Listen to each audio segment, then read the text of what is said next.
This is International Media Roundup by Team Niti Central with me, Preksha. The past couple of weeks have seen the Modi government consolidating Indian interest and putting India firmly back on the global diplomatic stage, marking the beginning of the post-Nehruvian foreign policy era.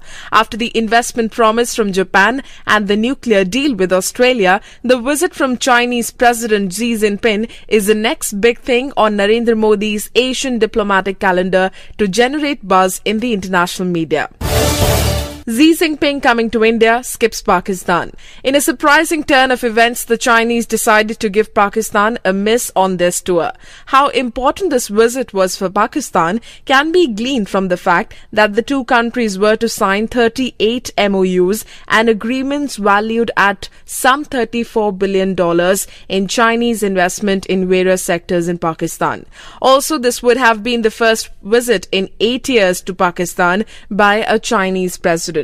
Pakistan's national daily, The Dawn, quoting a statement in the report, says, in view of the current political situation in Pakistan, the governments of China and Pakistan have mutually agreed to postponement of the state visit of President Xi Jinping to Pakistan, which was scheduled to take place later this month.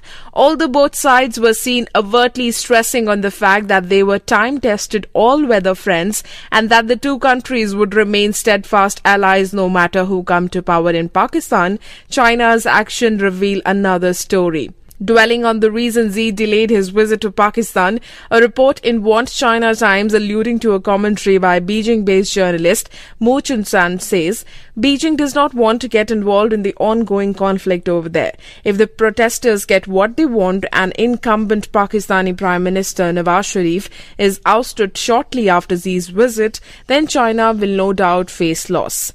There is also the issue of Xi's security that crops up, not to mention the economic risk involved in the investing close to $34 billion in such a volatile country. For Pakistan, though, it's another blow to its already beaten image, especially considering that Xi is going ahead with its visit to New Delhi. Pakistan's image as the cradle of terrorism is now hurting its greatest ally, China.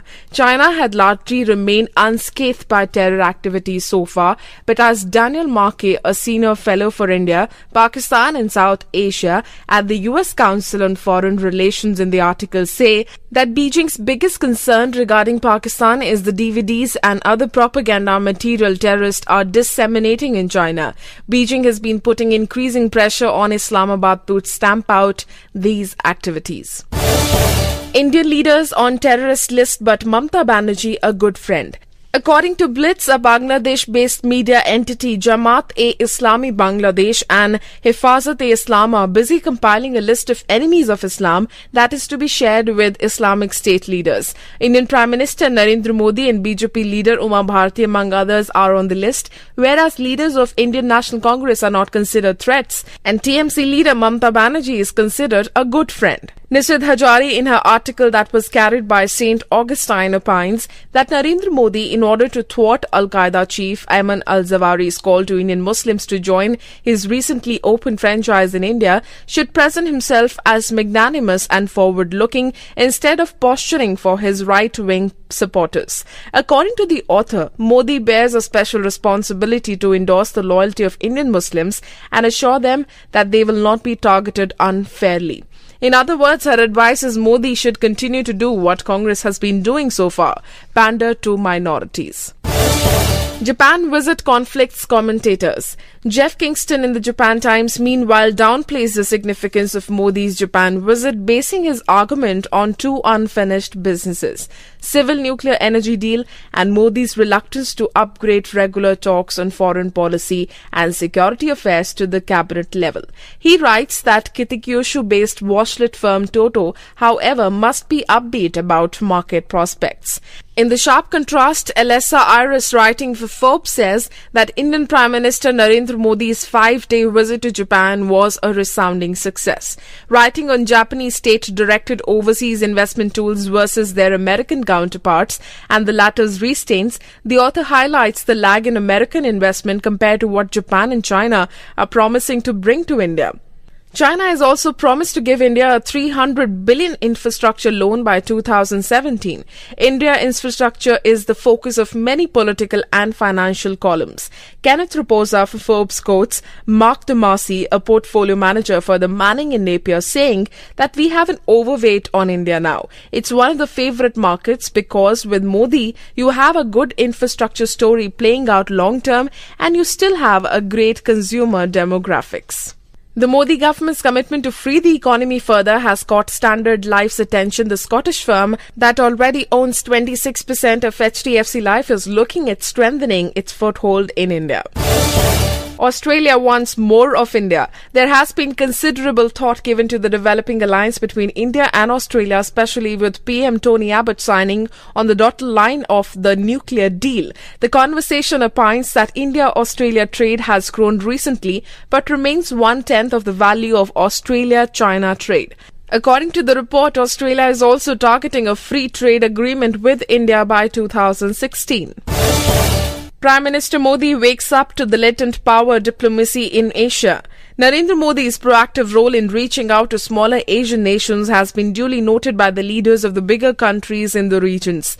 Japanese PM Shinzo Abe's visit to Sri Lanka is the first in 24 years, reportedly to counter the Chinese effect. He also promised Bangladesh $5.7 billion in infrastructure projects and won Dhaka support for Tokyo's bid for a temporary seat on the United Nations Security Council. Japanese support is important to Sri Lanka as Japan is Sri Lanka's largest single donor of foreign aid and remained neutral at the UN Human Rights Council meeting in March when the body ordered an investigation into Sri Lanka's alleged war crimes.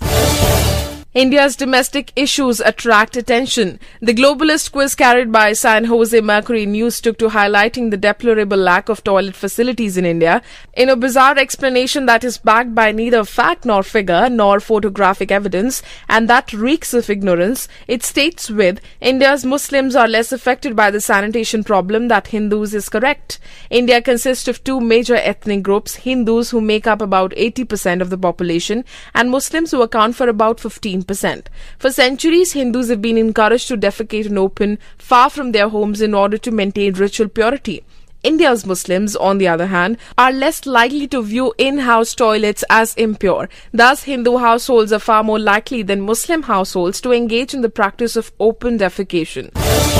The ABC News carried a report by Patrick Revel of AP that concentrated on the water shortage that Delhi faces in peak summer every year and how people have to resort to the tanker mafia.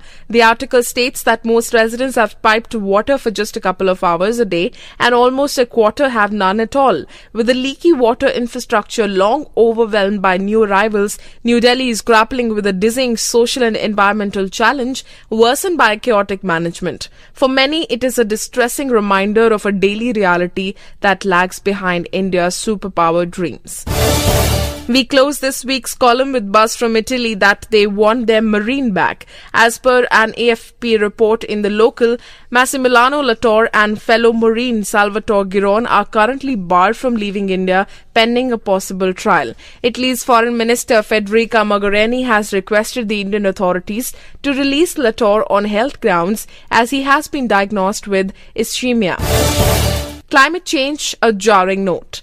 Suzanne Goldenberg in The Guardian has surmised that because Narendra Modi is not attending the UN Climate Summit as India's emissions are due to rise by 60% between 2020 and 40, and so he does not want to have a conversation about what India plans to do about it. That's all for now in the International Media Roundup by Team Niti Central. This is me, Preksha, signing off.